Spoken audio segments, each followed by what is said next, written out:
Welcome to Delta Wings, where we discuss aviation and aviation related stuff for DGC exams. आज के इस video में हम देखेंगे हमारा एविएशन मेट्रोलॉजी का पहला चैप्टर दैट इज एटमॉस्फेयर.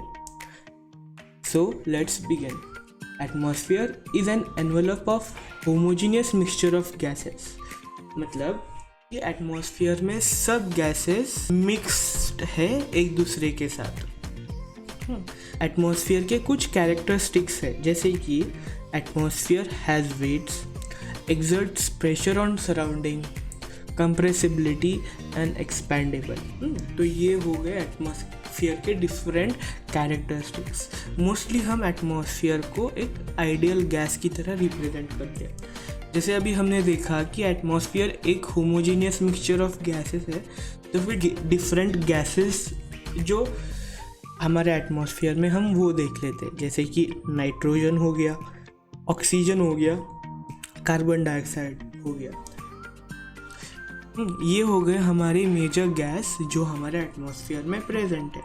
अब इन सब का सर्टन परसेंटेज है हमारे एटमॉस्फेयर में, जैसे कि 78.09% नाइट्रोजन हो गई, देन ऑक्सीजन 20.95% एटमॉस्फेयर में एग्जिस्ट करता है, and then comes the carbon dioxide which is approx 0.035% in our atmosphere.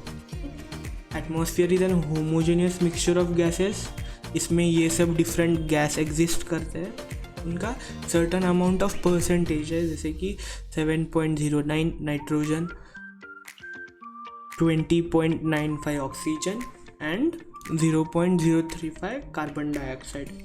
अगर हम नाइट्रोजन को और ऑक्सीजन को वॉल्यूम के हिसाब से कंपेयर करेंगे तो फिर रेशियो बनेगा something around 4:1. And if we compared nitrogen and oxygen by weight then the ratio is around 3:1. मतलब जब हम नाइट्रोजन का और ऑक्सीजन का रेशियो लेते हैं अकॉर्डिंग टू वॉल्यूम, तो फिर नाइट्रोजन 4:1 होगा, एंड देन अगर हम वेट के हिसाब से देखेंगे तो 3:1 ये रेशियो आएगा. इसे याद रखने की ट्रिक क्या है कि अगर हम W को एंटी क्लॉकवाइज अगर हम रोटेट कर देंगे, इट लुक सिमिलर टू 3. तो फिर हम ऐसे बोल सकते हैं कि अगर बाय वेट आ गया नाइट्रोजन और ऑक्सीजन तो फिर 3:1, बट अगर बाय वॉल्यूम आ गया तो 4:1. देखो, अब एटमॉस्फेयर है तो एटमॉस्फेयर में एयर भी है. एयर 2 फॉर्म्स में एग्जिस्ट करती है, dry air and saturated air. Dry air मतलब जिसमें वाटर वेपर बिल्कुल भी नहीं है, एंड सैचुरेटेड एयर जिसमें एट दैट गिवन टेम्परेचर जितना ज़्यादा वाटर वेपर वो एयर कंटेन कर सकती है उसके लिमिट में वाटर वेपर प्रेजेंट है, हम उसे बोलते हैं saturated air. Means when air contains maximum amount of water vapor at that given temperature which it can hold is called as saturated air. मैंने यहाँ पर saturated air का डायग्राम बना है. saturated air में सबसे ज़्यादा वाटर मॉलिक्यूल होता है. अब ये जो वाटर मॉलिक्यूल सैचुरेटेड एयर में है वो डिफरेंट फॉर्म्स में एग्जिस्ट कर सकता है, जैसे कि सॉलिड फॉर्म में अगर देखा जाए तो स्नो हो गई, आइस हो गया, हिल हो गया. अगर लिक्विड फॉर्म में देखा जाए तो ड्रिजल हो गया, रेन हो गया, शावर्स हो गए, एंड गैस के फॉर्म में देखा जाए तो नॉर्मल वाटर वेपर. मतलब एयर ड्राई फॉर्म में भी हो सकती है, सैचुरेटेड फॉर्म में भी हो सकती है. ड्राई एयर में वाटर वेपर बिल्कुल भी नहीं या फिर वाटर मॉलिक्यूल्स बिल्कुल भी नहीं. सैचुरेटेड एयर में maximum amount of water vapour. अब ये जो एयर की वाटर होल्डिंग कैपेसिटी है ये डिफरेंट फॉर्म्स में वाटर होल्ड कर सकती है, जैसे कि सॉलिड फॉर्म में अगर देखा जाए तो snow, ice, hail. Liquid form में अगर देखा जाए तो drizzle, rain, shower, and gaseous form में देखा जाए तो water vapour. Now let's come to our next point that is greenhouse effect. Greenhouse effect सबने तो पढ़ ही लिया होगा, बट मैं फिर से रिपीट करता हूँ. सन सोलर एनर्जी रेडिएट करता है, वो सोलर एनर्जी अर्थ एब्जॉर्ब कर लेता है and it emits back in the atmosphere. जब ये सोलर रेडिएशन अर्थ फिर से इमिट कर रहा होता है due to presence of ozone and other greenhouse gases in our atmosphere. ये सोलर रेडिएशन ट्रैप हो जाती है हमारे अर्थ के एटमॉस्फेयर में, इसलिए overall temperature of the earth surface starts increasing. This rise in overall temperature of the earth and the earth surface is called as greenhouse effect. मैं फिर से समझाता हूँ। अर्थ सन से हमें सोलर रेडिएशन आ रही है, वो सोलर रेडिएशन अर्थ रिफ्लेक्ट बैक करेगा, बट ये ग्रीन हाउस गैस होने के कारण हमारे एटमॉस्फेयर में ये अर्थ के एटमॉस्फेयर को एस्केप नहीं कर पाती। तो इसकी वजह से ये सोलर रेडिएशन अर्थ के एटमॉस्फेयर में ट्रैप हो गई, तो अर्थ का ओवरऑल टेम्परेचर, सरफेस टेम्परेचर भी इंक्रीज़ होगा।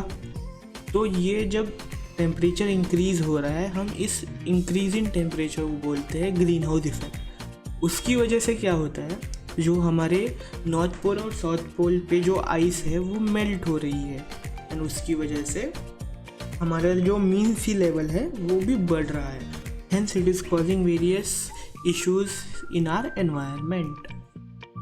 तो अभी देखते हैं ग्रीन हाउस गैस कौन सी है, जैसे कि carbon dioxide, ozone, water vapour and methane. ये सब गैसेस हीट एनर्जी को ट्रैप कर लेते हैं। A trick to remember you can say is cow. C for carbon dioxide and methane. Methane का तो फॉर्मूला CH4 सबको याद ही होगा। Then O for ozone, oxygen नहीं ozone, and W for water vapour. तो फिर अगर आपको एग्जाम में क्वेश्चन आ गया ग्रीन हाउस गैस बताओ, तो पहले दिमाग में वर्ड आना चाहिए काउ। काउ से 4 ग्रीन हाउस गैस हम रिमेंबर करेंगे, that is carbon dioxide, methane, O से आ गया ओजोन, W से आ गया वाटर वेपर। तो लेट्स रिवाइज, हमने अभी तक क्या क्या पढ़ा कि first of all atmosphere is N homogeneous mixture of gas.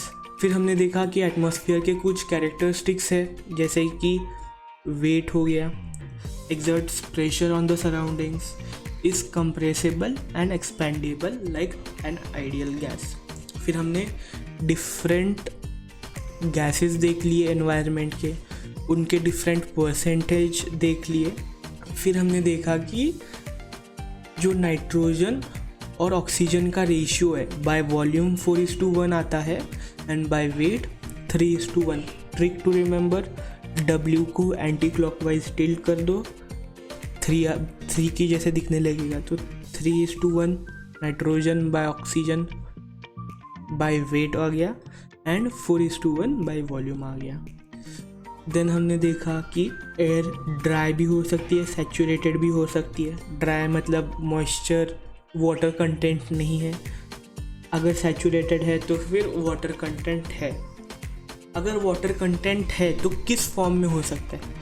Solid form में देख सकते हैं, जैसे कि snow, ice, hail. Liquid form में drizzle, rain and showers, and gaseous form में वाटर वेपर। फिर हमने देख लिया कि ग्रीन हाउस इफेक्ट क्या है, कि अर्थ से जो हीट एनर्जी मिल रही है वो ट्रैप हो रही है ड्यू टू डिफरेंट गैस। वो डिफरेंट गैस कौन से हो गए?